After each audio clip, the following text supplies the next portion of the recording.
Hi, my name is Jim McCleary and we're at McGolf here in Waverly, Ohio.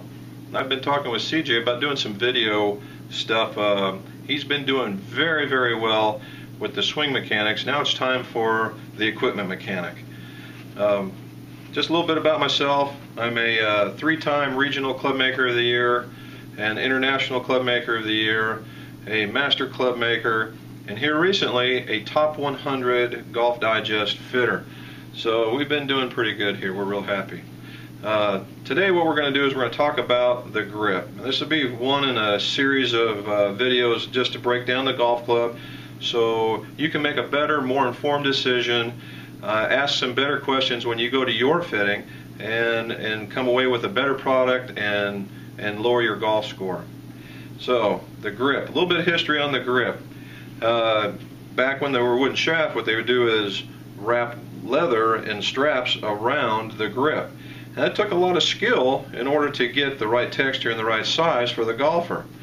It wasn't until 1949 when a Cleveland inventor came up with the idea of the slide-on rubber grip. And you'll know that the very first one was Golf Pride. And they took their name from an oil company who was popular back in the day. It was called Golf Pride. So we learned a little bit of something here. So how do we make the grip work? Well, number one is we get fit. How do you fit it? Well, you get it fit by using this hand, and you want just the middle two fingers just barely touching the pad. Now normally that's where most folks stop. Here at McGolf, we do both. You do what CJ tells us in the perfect connection golf swing. You run that hand down there in the line, and you make it so that now these two fingers are touching your thumb or in your pad. And what that does is that helps us know the rate of our taper, whether or not we need to build up just in this area, or maybe just in this area, or maybe the whole thing. So that's the fit. If you want it too big, you know, it can promote the block. If it's too small, it can promote the flip.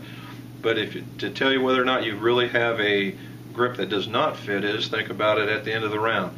Is your club slipping in your hands? Do your hands hurt or your elbows start hurting from trying to make the swing? Could be that the grip is wrong size. So make sure you have the right size. Next, you want to have it the right texture. And what I mean by texture is when you grab the club, it inspires confidence. Do you like the way that it feels? Some people like what I call a textured grip. Some people like the old-fashioned tour grip. Some people like the softer wind grip. It's just personal preference. Now, if you're a guy that squeezes it really hard, the soft grip's going to feel horrible. If you're a guy that doesn't squeeze it very hard, just the opposite is true. Those really hard grips are going to feel awful.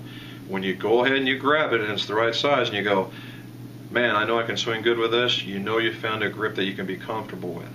Now, the next part is, what conditions do you play in?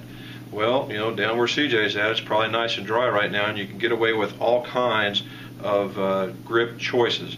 You know, whether textures, rubber, doesn't matter. Here in Ohio, where we're up to our belly in water, we need something a little tackier.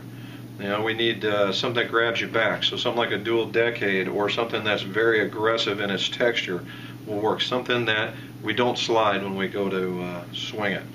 So you have your size, you have your texture, and you have your environment, and that will cover basically the three big things you need to know about grips. Finally, when to replace the grip. Well, if you have that telltale thumb mark on your grip, it's probably time to change it. If it starts cracking, it's probably time to change it.